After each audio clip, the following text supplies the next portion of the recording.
حضرت علی فرمانے لگے میری 5 باتیں یاد کر لو ہیں، فرماتے ہیں پہلی بات یہ یاد رکھ، بندے کو امید صرف اپنے رب سے رکھنی چاہیے۔ دوسری بات بیان کرتے ہیں، فرماتے ہیں اپنے گناہوں سے ڈرا کرو، اپنے گناہوں سے ڈرو۔ اور تیسرا مولا علی شیر خدا رضی اللہ تعالیٰ عنہ فرماتے ہیں اگر تم جاہل ہو نا، تمہیں پتہ نہیں، تو علم کے بارے میں سوال کرنے سے کبھی نہ شرمانا، پوچھ لینا، فائدہ ہوگا۔ اور حضرت علی شیر خدا چوتھی بات ارشاد فرماتے ہیں یہ علماء کے لیے، فرمایا اگر عالم کو کسی مسئلے کا علم نہ ہو تو غلط بات نہ بتائے بلکہ کہہ دے واللہ اعلم، اللہ بہتر جانتا ہے۔ اور 5ویں بات حضرت علی شیر خدا ارشاد فرماتے ہیں یاد رکھنا، ایمان میں صبر کی وہی حیثیت ہے جو جسم میں سر کی حیثیت ہے۔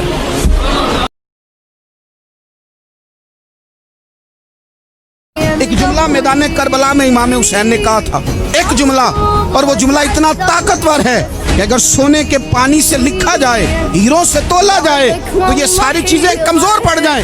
امام علی مقام میدان کربلا میں جب گھوڑے پہ سوار ہوئے، اللہ اکبر کہہ کے میدان میں آئے اور آپ نے یزیدیوں سے کہا کہ تم ظالم ہو، جابر ہو، فاسق ہو، اطاعت تمہاری نہیں قبول کی جائے گی، اب بتاؤ لڑنا ہے کہ کیا کرنا ہے۔ جب وہ لڑنے کے لیے میدان میں آئے تو امام نے ایک جملہ کہا، فرمانے لگے لوگوں گواہ رہنا، آج میں نے عزتیں خرید لی ہیں اور ذلتیں دور کر دی ہیں۔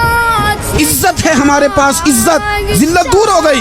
اگر اس کے ظلم سے چھپ کے بیٹھ جاتے، اگر ان تلواروں کے سامنے کمزور پڑ جاتے، اگر اس بڑے لشکر کو پیٹھ دکھا دیتے تو یہ عزت والا معاملہ لوگوں ہم نے عزتوں کا سودا کیا، ہم نے ذلتیں بھگا دی، ہم نے وہی سودا کیا جو ہمارے اجداد کا طریقہ تھا، جو ہمارے اسلاف کا طریقہ تھا، جو طریقہ ہم نے علی المرتضیٰ سے سیکھا تھا اور نبی مصطفیٰ سے سیکھا تھا۔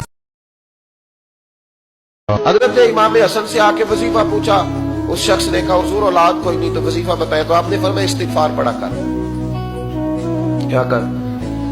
اس نے کہا ٹھیک ہے۔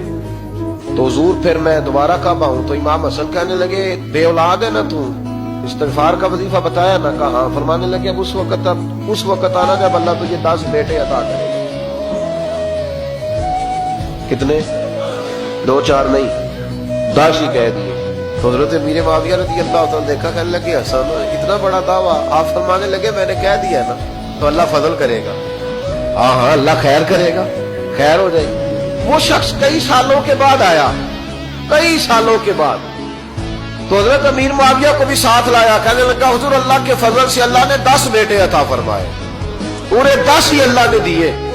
تو حضرت امیر معاویہ کہنے لگے جناب بات تو آپ کی سچی ہو گئی، پر مجھے بھی بتائیے وظیفہ کہاں سے لیا؟ فرمانے لگے قرآن پاک سے، سورہ نوح کی 10 11 12 آیت پڑھو، اللہ فرماتے ہیں تم استغفار پڑھو، میں تمہاری بیٹوں سے بھی مدد کروں گا، مالوں سے بھی مدد کروں گا۔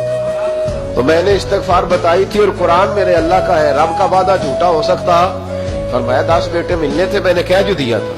اور میرے بھائیوں یاد رکھیں، استغفار اللہ کی رحمت نازل کرتا ہے۔